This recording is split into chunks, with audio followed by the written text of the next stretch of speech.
All right, everybody, welcome to the question number 2 of your Indian Partnership Act. Again, an RTP question.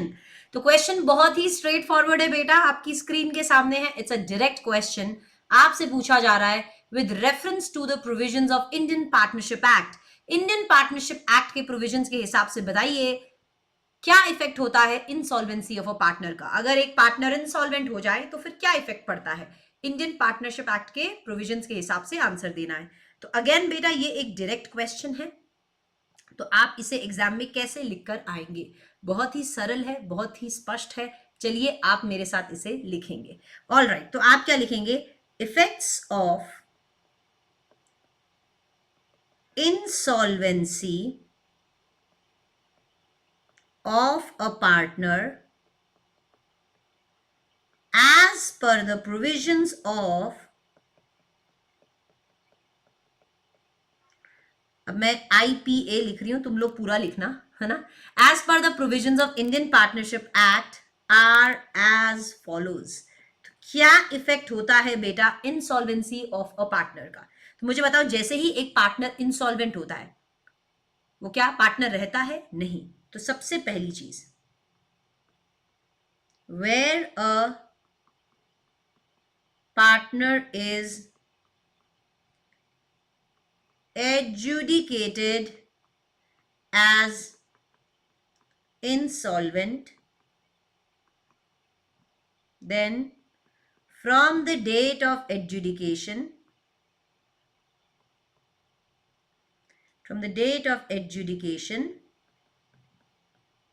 he shall cease to be the partner. सबसे पहले वो partner नहीं रहेगा. तो ये जो word मैंने यूज किया है बेटा, यूज करना इस पर्टिकुलर क्वेश्चन में definitely adjudicated, right. And he shall cease to be the partner. Very good. And then estate of the insolvent partner shall not be liable for the acts of firm. अब firm जो कुछ भी करे, adjudicate insolvent partner का estate उसके लिए liable नहीं होगा और ना ही फर्म लायबल होगी. एक मिनट. ना ही फर्म लायबल होगी. Firm shall not be liable for the acts of insolvent partner. Insolvent partner के काम के लिए फर्म भी लायबल नहीं होगी. एंड आप ये लिखेंगे, अगर इंसॉल्वेंट हो जाता है partner, insolvency of a partner results in dissolution of a firm. अगर एक पार्टनर इंसॉल्वेंट होता है तो क्या फर्म डिसॉल्व हो जाती है क्या. Yes. Insolvency of a partner results in dissolution of firm, but if all partners, अगर पार्टनर्स अग्री कर रहे हैं to carry on the business तो फिर डिसॉल्व नहीं होगी.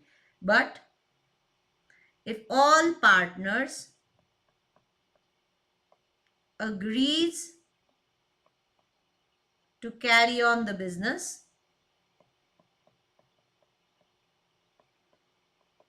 it shall not result in dissolution of firm.